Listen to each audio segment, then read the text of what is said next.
খোকসা উপজেলার ভিতর পার্ক স্থাপন করা হয়েছে। আমরা গর্বিত, খোকসাবাসী গর্বিত। এটি অনেক বড় পাওয়া।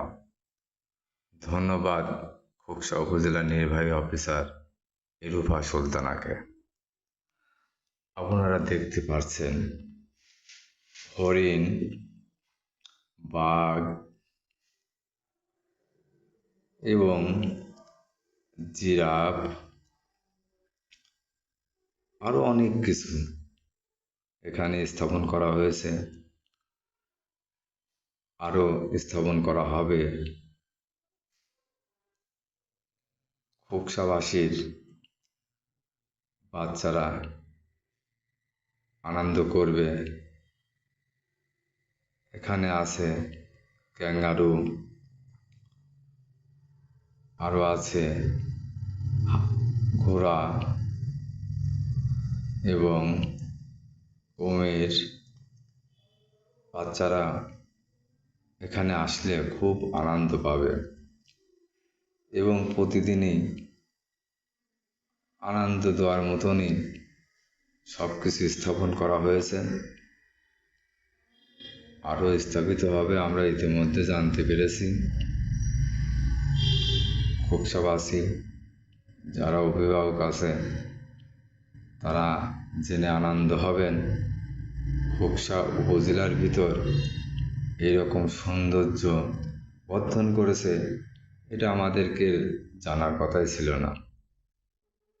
হঠাৎ আমি খোকসা উপজেলার ভিতর ঘুরতে যেয়ে দেখি এরকম দৃশ্য, আমার কাছ খুবই ভালো লেগেছে। আমি খুব আনন্দিত। বাচ্চাদের বিনোদন দিতে আসা এক মা কি বলে। আপনার নামটা কি? আচ্ছা, এখানে যে সৌন্দর্য ইউনো ম্যাডাম যে সৌন্দর্যটা করেছে, এটা থেকে আপনারা খুশি? হ্যাঁ, অনেক খুশি। আমি তো জানতামই না আসলে। আজকে হঠাৎ করে আমার মেয়ে বলতেছে আম্মু চলো একটু উপজেলার ভিতর যাই। তা আসলাম, আসে তো আমি মানে আশ্চর্য হয়ে গেছি যে এগুলো হঠাৎ করে কবে করলো। তারপর শুনলাম যে ইউনো মহোদয় স্যার নাকি এগুলো করছে। ইউনো মহোদয় স্যারকে অনেক ধন্যবাদ যে সে আমাদের বাচ্চাদের জন্য বা আমাদের অভিভাবকদের আশার একটা পরিবেশ করছে। আমরা অনেক খুশি এবং সেই সাথে আমাদের বাচ্চারা তো আরো খুশি।